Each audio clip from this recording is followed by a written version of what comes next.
भोपाल शहर में के लॉकडाउन है, सब अपने अपने कोई हाँ कहीं हाँ, जा रहा है। भोपाल तो मैंने कई बार कही है, तो कई डिबेट में मैंने कहा कि सब्जियों बिल्कुल की, सामान्य जीवन है मैं तो भोपाल में तो। भोपाल भोपाल में ही रहने वाला हूं। मैंने सब्जियों की इतनी दुकान भोपाल शहर में नॉर्मल दिनों में नहीं देखी। आजकल हर चौराहे पे सब्जी वाला खड़ा है। काहे का लॉकडाउन? तो अभी जो आने वाले दिन है, क्योंकि अभी पीक नहीं आया है, ये हम सबको समझना चाहिए। पीक नहीं आया है, और पीक के पहले अगर हम थोड़ा सा कोताही बरतने की कोशिश करेंगे तो इसके परिणाम जो होंगे उनको सुधारने में सदियों लग जाएंगी। ठीक है, एक बार अब आज का के मेजर अनाउंसमेंट में कर लेते हैं, फिर पीसी शर्मा साहब कुछ कहना चाह रहे हैं, उनके पास भी चलेंगे। पहले अजय जी के पास चलते हैं।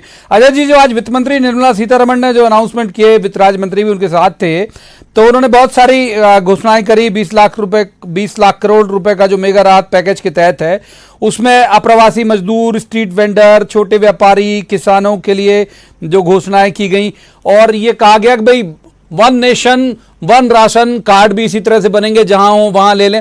लेकिन ये ऐसे लग रहा है टर्म प्लान जैसा। जो पीसी शर्मा साहब जिस तरफ इशारा कर रहे हैं, वो कह रहे हैं तात्कालिक राहत चाहिए तुरंत।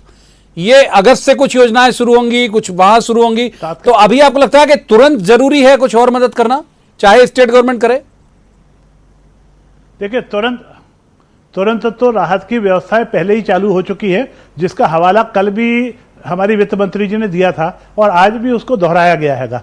चाहे वो जनधन खातों में पैसा डाला हो, चाहे भवन निर्माण के लोगों के खातों में पैसा डाला हो, उनको 3 महीने का राशन पहुंचाया हो, उस 3 महीने राशन के बाद फिर 2 महीने के लिए 10-10 किलो का चावल पहुंचाया हो, मनरेगा के काम प्रारंभ कर दिए हैं, उसके कारण नगद राशि उनके हाथ में आने लग गई है। तुरंत वाले जो फौरी राहत पहुंचाने वाली व्यवस्थाएं थी, वो तो पहले चालू हो गई हैं। उज्ज्वला की गैस भी हम उसी में काउंट कर सकते हैं, उसमें कहीं कोई कोताही नहीं है। परंतु अब थोड़ा सा लॉन्ग टर्म प्लानिंग करने की आवश्यकता है। लॉन्ग टर्म भी नहीं कहेंगे, हम उसको शॉर्ट टर्म कहेंगे। अभी जितनी व्यवस्थाओं की वो चर्चा कर रहे हैं, चाहे वो कल उन्होंने चर्चा की हो, जिसमें उन्होंने लघु मध्यम और कुटीर उद्योग की चर्चा करी हो, या हम आज की तारीख में जो बातें कर रहे हैं कि वो मजदूरों के लिए बात करेंगे, पीएफ फंड के माध्यम से उसके हाथ में कुछ एक्स्ट्रा पैसा रखने के लिए हम अपनी कोशिशें करने वाले हैं, किसानों को जो अतिरिक्त पैसा देने वाले हैं, किसानों को ब्याज से भी मुक्तिकरण देने वाले हैं, ये सारी वो योजनाएं हैं अगले 1 महीने के अंदर सुचारू रूप से चालू हो जाने वाली है। अभी जो पहले की योजनाएं हैं, उसके तहत उनके हाथ में कुछ ना कुछ है। आज की तारीख में वो खाली नहीं बैठे हुए हैं। अब जो प्रवासी मजदूर बहुत तेजी से चला आ रहा है, इसकी उन्होंने तुरंत चिंता कर ली है। उसको राशन बांटने के लिए इंतजार नहीं करना पड़ेगा। वो जैसे ही अपने गांव पहुंचेगा, राशन पर्याप्त हर प्रदेश सरकार के पास है, हर जिले में उसका स्टॉक है, उसको राशन की जो व्यवस्था है वो तुरंत दी जा सकती है। वो यदि मजदूरी करना चाहता है तो क्वारंटाइन पीरियड की हमको निश्चित रूप से चिंता करना पड़ेगी, और उसके बाद वो मजदूरी कर सकता है। एक बात की हमें चिंता और करना चाहिए, ये बाहर से जो मजदूर आ रहा है, इनमें से बहुत से लोग ऐसे भी हो सकते हैं जो संक्रमित हों और वो संक्रमण लेके आ सकते हैं। वो आने वाले की संख्या को भी निश्चित रूप से बढ़ाने वाले हो सकते हैं। इसलिए उनको भी लॉकडाउन की चिंता करना होगी, उनको भी क्वारंटाइन की चिंता करना पड़ेगी। मैं चूंकि ग्रामीण परिवेश से आता हूं और ग्रामीण परिवेश का प्रतिनिधित्व करता हूं, मैं रोज इन दो बातों से दो चार हो रहा हूं।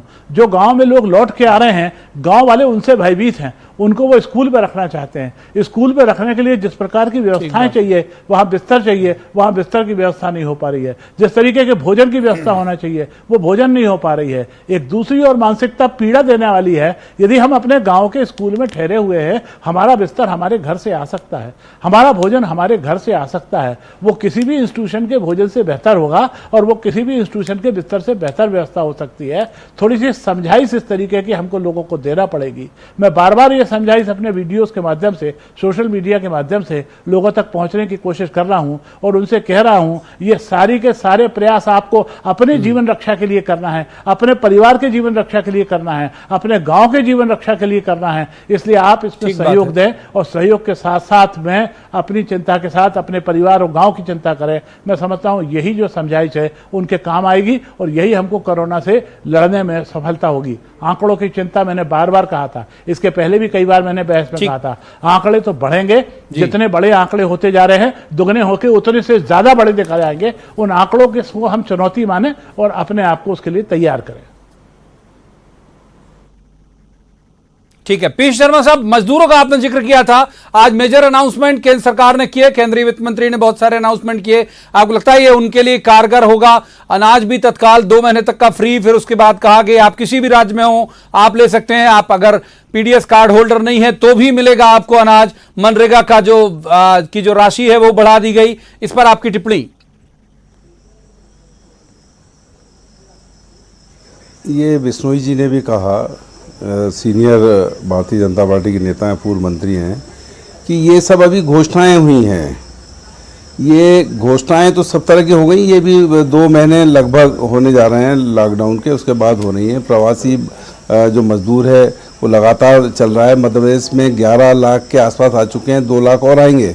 और जो एक उन्होंने चिंता व्यक्त की कि जो आ रहे हैं गाँव के अंदर, शहर में तो फिर भी टेस्ट हो रहे हैं, लेकिन गांव में कहीं कोई टेस्ट नहीं हो रहा, कोई क्वारंटाइन नहीं हो रहा, वो सीधा जा रहा है, अपने घरों पे रुक रहा है, और इन सब चीज़ों पे कहीं कोई कंट्रोल नहीं है। और मैं समझता हूँ कि इस बीच ये जो राहत की बात हो रही है,